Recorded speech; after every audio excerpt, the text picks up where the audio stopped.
नमस्कार, मैं हूं संतोष गुप्ता और आप देख रहे हैं 9+ न्यूज। हर सच आप तक। बिहार की सियासत में कहां क्या उठापटक हो रही है, लेकर आए हैं हम कुछ खास खबरें। देखिए इस रिपोर्ट को। बिहार में फ्लड यानी बाढ़ की स्थिति का जायजा लेने जाप के संरक्षक व पूर्व सांसद राजेश रंजन और पप्पू यादव विभिन्न क्षेत्रों में जा रहे हैं। आपको बता दें कि निर्मली में भी बाढ़ से प्रभावित कोसी क्षेत्रों का किया दौरा, सत्ता दलों पर खूब साधा निशाना। जन अधिकार पार्टी के राष्ट्रीय अध्यक्ष एवं मधेपुरा के पूर्व सांसद पप्पू यादव ने निर्मली प्रखंड क्षेत्र में बाढ़ से प्रभावित कोसी इलाकों का किया दौरा। पप्पू यादव ने कहा कि अगर यहाँ बाढ़ है तो इससे पीड़ित भी हैं और सरकार को इस पर ध्यान देना चाहिए। पप्पू यादव ने कोसी के इलाके में स्थानीय लोगों से मुलाकात की, साथ ही बाढ़ प्रभावित इलाकों में तटबंधों का भी मुआयना किया, कई गांव का लिया जायजा। निर्मली प्रखंड क्षेत्र के दिघिया स्थित कोसी पश्चिमी तटबंध का निरीक्षण किया। कोसी बराज से पानी छोड़े जाने पर तटबंध में कटाव शुरू हो गया था। साथ ही गोताखोर के टीम के साथ कोसी तटबंध के भीतर बसे दर्जनों गाँव में बाढ़ पीड़ितों के बीच पहुँचकर आर्थिक मदद भी की। पप्पू यादव ने कोसी क्षेत्र की जनता के सामने ऐलान किया कि हम जो भी करते हैं वह आपके सामने है, रियल में करते हैं, वर्चुअल में कोई भरोसा नहीं है। मुझे वोटरों की नहीं बल्कि आम जनता की जिंदगी का फिक्र है।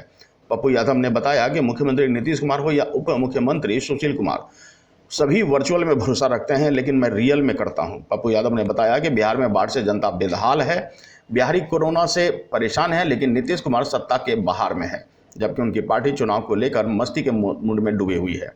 सत्ता दलों पर निशाना साधते हुए बताया कि बाढ़ से कोसी क्षेत्रों की जनता को काफ़ी नुकसान होता है और उससे बचाने के पर्याप्त उपाय नहीं किए जा रहे हैं।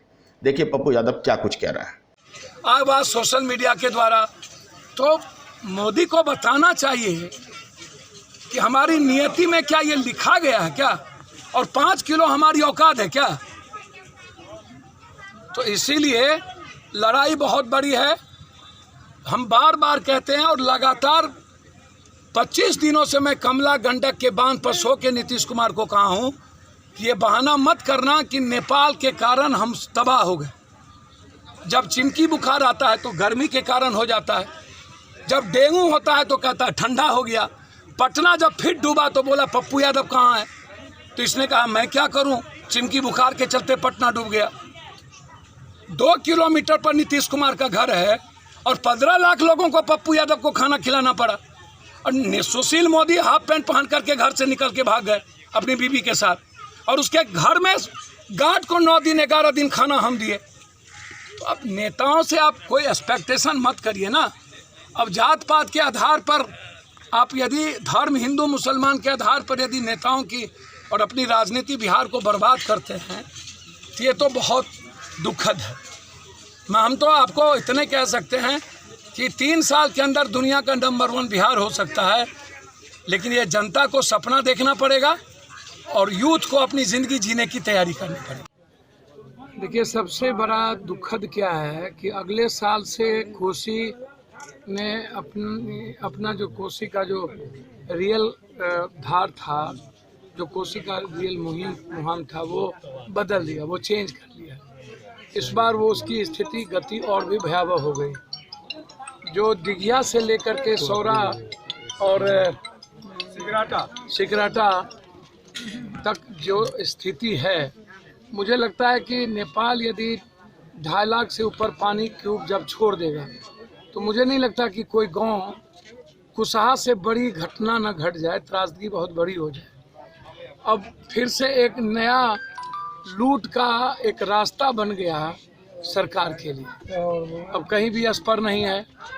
दूसरी बात, आप काम कभी नहीं किए, टेंडर हुआ, इस इलाके के नाम पर पैसा उठ गई। इस बार जब पानी आया तो इस इलाके के लोग ही बुरा में मेहनत कर दिए। अब मुझे लगता है कि मैं बार बार, आप देखते होंगे कि मैं बाढ़ के सवालों को लेकर बार बार बोलता हूँ कि आज़ाद हिंदुस्तान के 70 साल के बाद फड़क्का तोड़ने की बात मैंने हमेशा किया कि जब तक फड़क्का रहेगा बिहार को कोई नहीं बचा सकता।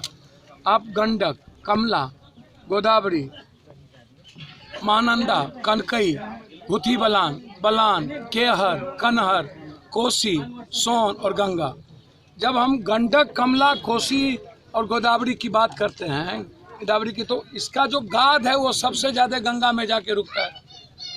अब फड़क्का ऊंचा हो गया, गंगा गहरा हो गया, तो कोई रिसोर्सेस नहीं है अब गाद को फरक्का के बाद जाने का, तो बिहार बच ही नहीं सकता।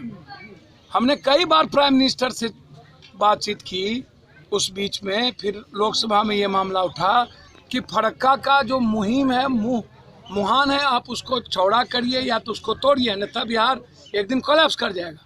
अब भीमनगर बैरेज को लगभग 28 साल से 29 साल उसकी जो आयु है उससे ज़्यादा हो गई, और जब भीमनगर बैरेज बना था उस वक्त गाद बहुत ज़्यादा नहीं था।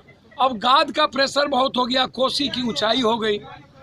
अब लगातार जो नेता हैं, जो उसकी सरकार थी 30 साल 40 साल 50। बता दें कि पप्पू यादव बाढ़ पीड़ितों से मिलकर उन्हें सहायता भी दे रहे हैं और यथासंभव मदद करने का भरोसा भी। अगर आपने अब तक हमारा चैनल सब्सक्राइब नहीं किया है तो सब्सक्राइब करें और बेल आइकन अवश्य दबाएं ताकि खबरों का नोटिफिकेशन आपको मिलता रहे।